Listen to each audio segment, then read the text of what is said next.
Comedy Now Uncensored, starring Dylan Reimer.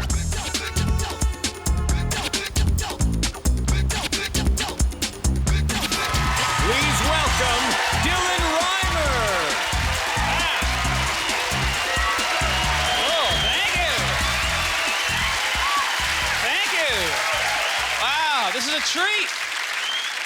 Comedy Now, I get to be on TV. This is a very fun weekend for me. I gotta say, I've first time in Toronto, never been here. It's a fun city, walking around checking shit out today. But I saw the weirdest thing today, man. I had the strangest experience. It was kind of unsettling. I ran into a guy who looked exactly like me.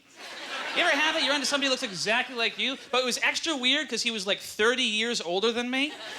So it's like looking into the future, and it was real shitty. It was bad. Like, future me wasn't like Robert Redford stepping out of a Ferrari with like a trophy wife and a bag of blow and like a big happy smile on his face, you know, and like an Academy Award. No, it was like this homeless guy sitting on a piece of cardboard covered in his own urine, but he looked like the same face but with more wrinkles, and I couldn't stop staring at him with this disgusted grimace on my face, just like, oh God, the future. Ugh. But then sometimes you'll see the opposite of that too. You'll see young you, which is somebody who looks exactly like you do, but like 15 years younger. And they're staring at you with that exact same disgusted grimace on their face.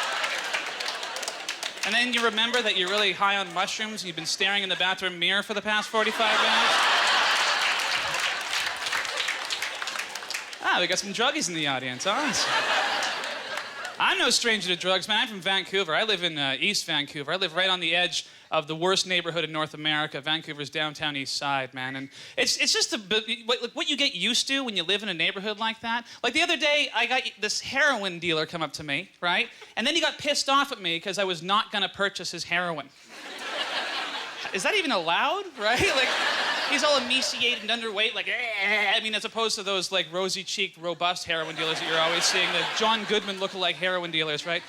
But he comes up, he's all, like, underweight and emaciated, like, heroin, skag, smack, heroin, I'm like, no, thanks, man, no. And he goes, oh, yeah? Well, then, screw you, man.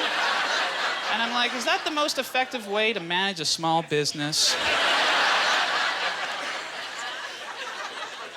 Whatever happened to please and thank you, you know? Smile goes a long way. I might even tip.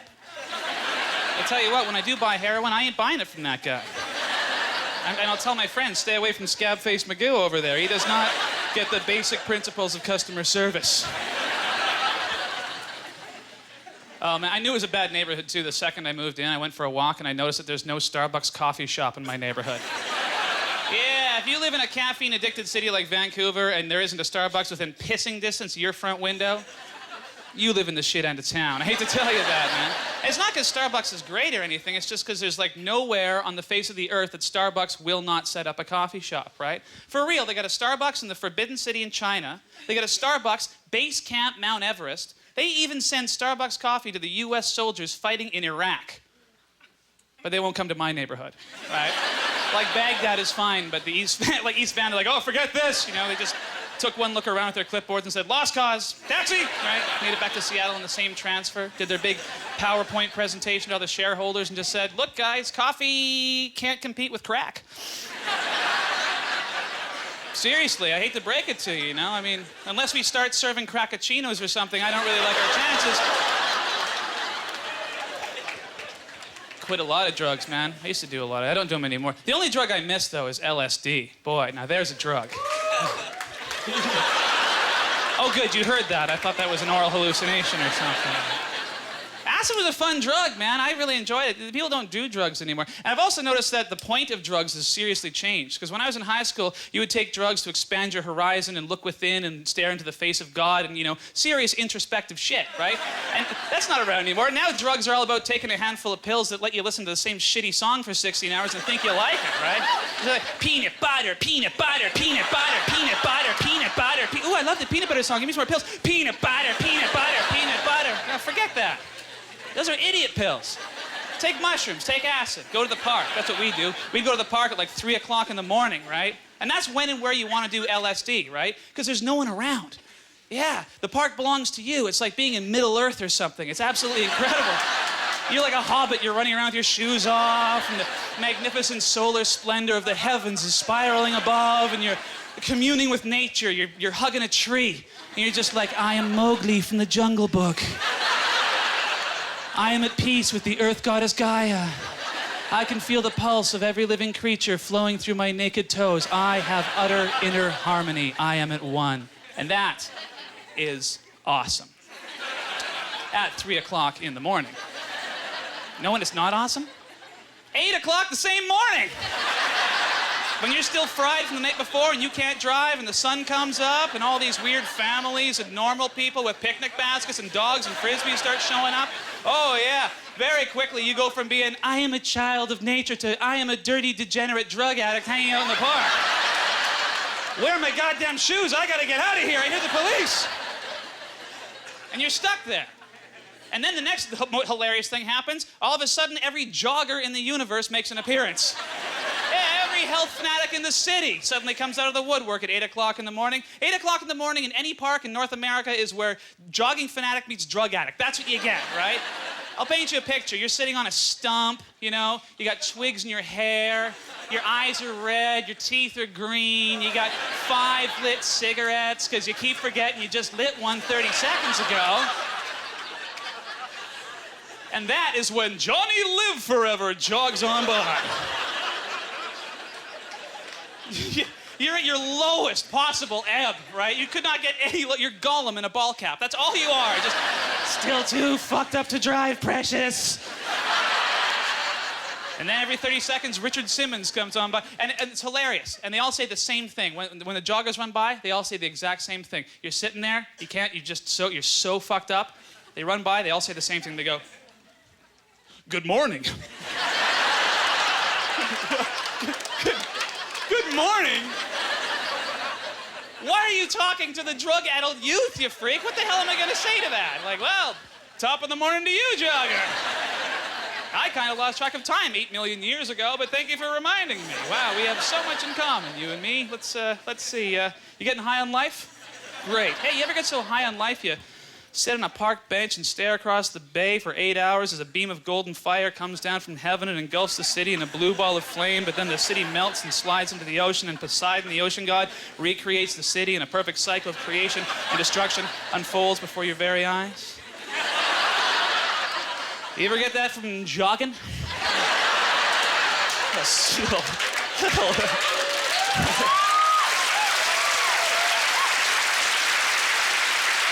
A little universal breakthrough on the Stairmaster? No? You just get sweaty and shit? Well, break on through, buddy. Break on through.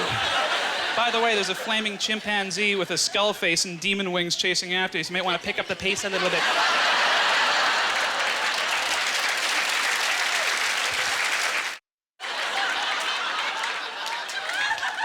Comedy is a strange choice of career for me. My last name is Reimer.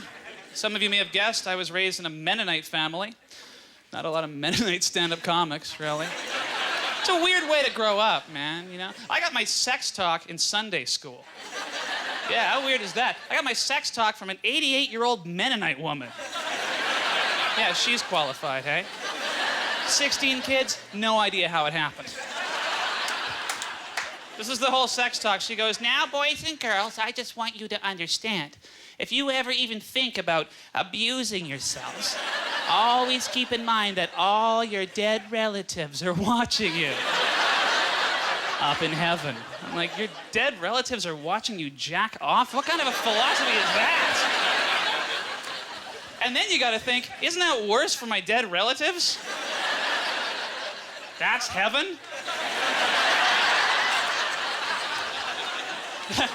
That's heaven. That's what you get after a lifetime of walking the one true path of Christ. Is for eternity, you're up there on a cloud and you're over here playing Parcheesi with Elvis and JFK. And then every 20 minutes or so, a bell rings and you gotta stop the game and go over here and gather around with a bunch of other dead relatives you've never met from the 17th century or something. And everyone forms a circle and you just part some clown and watch your great-great-great-great-great-great-grandnephew ransack his dignity for another 4.5 minutes. It's kind of like a sick ice fishing circle, isn't it? Just good technique, that boy. Good technique. He's got the Reimer wrist, that one, let me tell you. Reminds me of me at that age. Yeah, it reminds me of you at that age, too. What you were watching? Of course, it's heaven. What's hell? So I no longer believe in God. I'm an atheist, you know, and I say live and let live, whatever, believe what you believe. I do find it very strange, however, when religion works its way into the secular world, like you're in a place that's not a church, and someone's just like, here's some Jesus, right? Like, it's weird, isn't it? It's weird. The weirdest one was I was on a flight one time, and I am not a good flyer. Like, I kind of freak out a bit. I tend to panic on planes. And I look, and there's this brochure in the little pouch in front of the seat, and it says, "Afraid to fly?" I'm like, oh, yes, I am. So I'll read this brochure. And it's got a photo of, like, angel wings of light bursting through the dark storm clouds or something. And I open it up, and it says, "Don't be afraid to fly, because here we fly on wings of faith." Well, that's reassuring for the non-believer, isn't it? You're at 40,000 feet, wings of faith. Nah, here I was hoping for something silly like wings of steel, maybe. Riveted to the fuselage of the aircraft, holding it aloft safely during transport, you know? Wings of irrefutable scientific fact, for a start. Bernoulli's principle of lift, not a bunch of Bible thumpers at the back of the plane holding hands, chanting, "Up, up, up, up! Up, up, up, up! Up, up, up, up and away!" This is your captain speaking. Can you pray a little faster? Because we're heading for a mountain.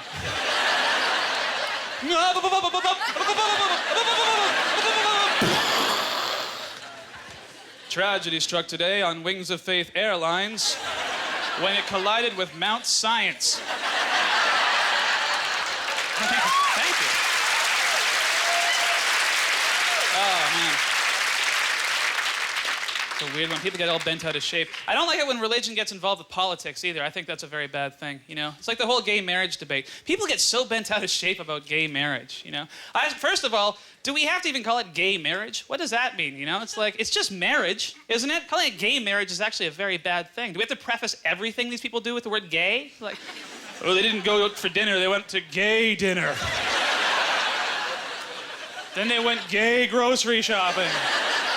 They had a gay argument about whether they need gay cottage cheese. Like, it's just marriage, right?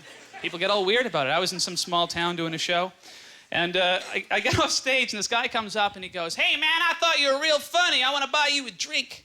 I go, "Yeah, okay, I'll have a martini." He goes, "Martini? What are you, a homo?" I'm like, "Dude, you're buying me a drink. You tell me." I mean...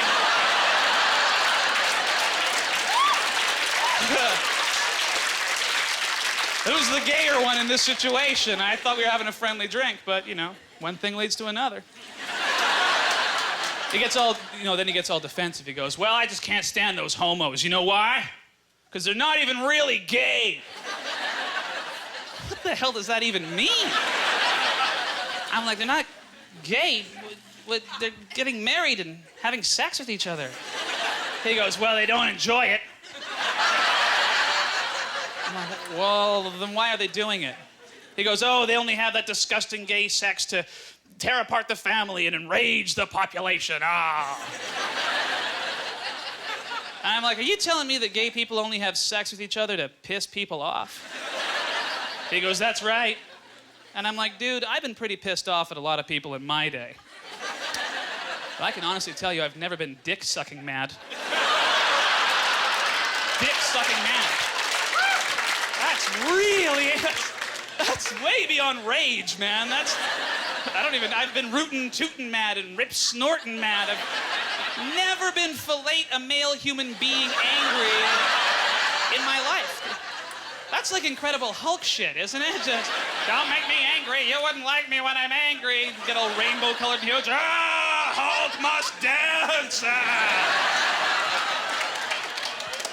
Never been dick-sucking mad. My reasons for giving head are always strictly financial, I assure you. What are you gonna do?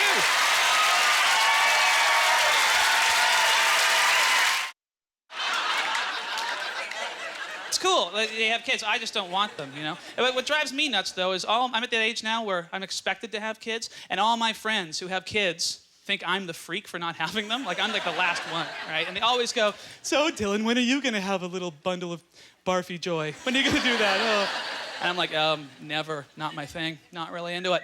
And then they say the most patronizing thing ever. They go, oh, you'll change your mind. Yeah, you ever hear the you'll change your mind? That is the most insulting thing you can say to a person. It's like, no, I don't think I will, but thanks for calling me an asshole, you sanctimonious fuck. Like, seriously, I put some thought into this. I don't want children, all right? All you'll change your mind actually means is, you'll get drunk and forget to wear a condom. That's all it means. That's all it means. That's all it is. And they could be right. For all I know, they could be all right. And you try and explain, look, I'm just uncomfortable around children. I find them noisy and smelly. It's just not my thing, right? And they go, well, it's different when it's your own. You heard that? It's different when it's your own? Like, really? So if I have a kid, all of a sudden screaming sounds like Beethoven and shit smells like freshly cut grass? All of this, like, how does that work? I'll put it this way. I'll put it in the simplest possible terms. I do not like coleslaw. Stay with me on this. Everybody else likes coleslaw. I don't like coleslaw. I think it's the most disgusting food item ever created by man. Every time I go to a restaurant, there's a softball-sized lump of fucking coleslaw right next to my sandwich. I hate it. So what my friends with kids are effectively telling me is if I go out and make my own coleslaw, all of a sudden that combination of cabbage and mayonnaise is going to be like ambrosia to me or something. But I don't think that'll happen. I think now what happens is when I come home to my apartment, which presently is a coleslaw-free zone, right? The only place on the face of the earth I can guarantee no goddamn coleslaw. Now I walk in, there's a bucket of coleslaw just sitting there on the ground for me to deal with, and I can't have fun, you know? I gotta walk around with a bucket of coleslaw around my neck. I can't go to bars or nightclubs anymore. No, now I gotta go to coleslaw-related activities and, like, hang out with other poor bastards with coleslaw around their neck and compare notes like I actually give a shit. Like, oh, well, yours has sunflower seeds and raisins in it. How innovative. That's fantastic. You'll never go to a good movie again. You'll never go to a good movie. After that, man, now you got to go to coleslaw movies, right? Movies made for coleslaw, about coleslaw, starring coleslaw. Just a theater full of people with coleslaw on their laps watching a giant coleslaw up on the screen. That sounds like hell to me. That sounds like the worst thing ever. And then, after 18 years of this, I find out, not even my coleslaw. Yeah, that's not fair. Like, when I was at work, some son of a bitch broke into my kitchen and squirted mayonnaise on some cabbages, and then I got stuck with coleslaw for 2 days. Ugh. I love the idea of someone tuning in at like 1 o'clock in the morning, like really stoned, and there's me just screaming about how much I hate coleslaw. Ugh, fuck coleslaw! I love my job. Now, I do feel old, man. I feel old because I actually said this the other day. I actually said the words, what the hell is with kids today? I actually said that. And it wasn't even ironic. I meant it. I seriously meant, what the hell is with kids today? I was reading an article about this phenomena of tongue splitting, right? They had to put a legal 18-year age cap on getting your tongue split in half because so many teenagers were doing it, right? And I'm just like, wow, that's tough. How do you top tongue splitting? You know, in terms of bodily mutilation, like, how do you can't. I imagine in like 30 years, kids are just gonna chop their dicks off and staple them to their foreheads. Yeah. That's the malls of the future, folks, right there. Black trench coat, bad attitude, cock confidently stapled to forehead. They're giving you weird looks. If you give them weird looks, they say, what are you looking at, old man? Huh? Whoa, you never seen a guy with his penis stapled to his face before? No, of course not, man, because you live in a little white picket fence dream world. I'm not sure why it moves when I talk, by the way. I haven't figured this out. Or why I'm even still doing it. But this is my first TV special, and I get to pretend like I have a cock on my forehead. It's just too good a moment to let go of. I can't. It's too fucking awesome. I'm reading this article, tongue splitting, right? And then they have a little side paragraph, right? And it just says, it's like the top 5 potential side effects of getting your tongue split, right? Number 1 side effect of getting your tongue split, not surprisingly, irreversible speech impediment. Yeah, so you have to imagine it. All these hardcore, punk rock, angst-ridden teenagers are walking around talking like this. Destroy the establishment. Happiness is slavery. Society is a facade. I am a sneaky serpentine servant of Satan.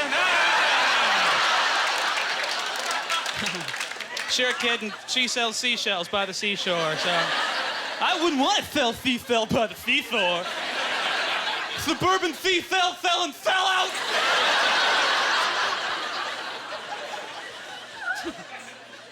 But the first thing, when I read that article, the first thing I imagined was like, okay, all right, there's this kid, turns 18, can't wait, gets his tongue split, fair enough, thinks it's super cool. Fast forward 30 years, right?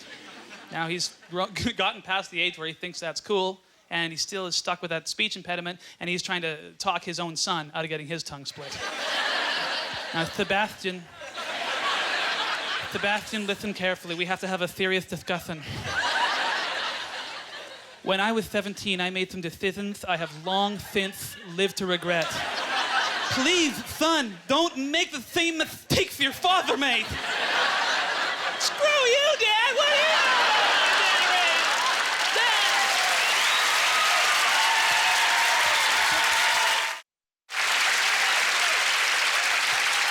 Thank you very much, everybody. Have a very good night.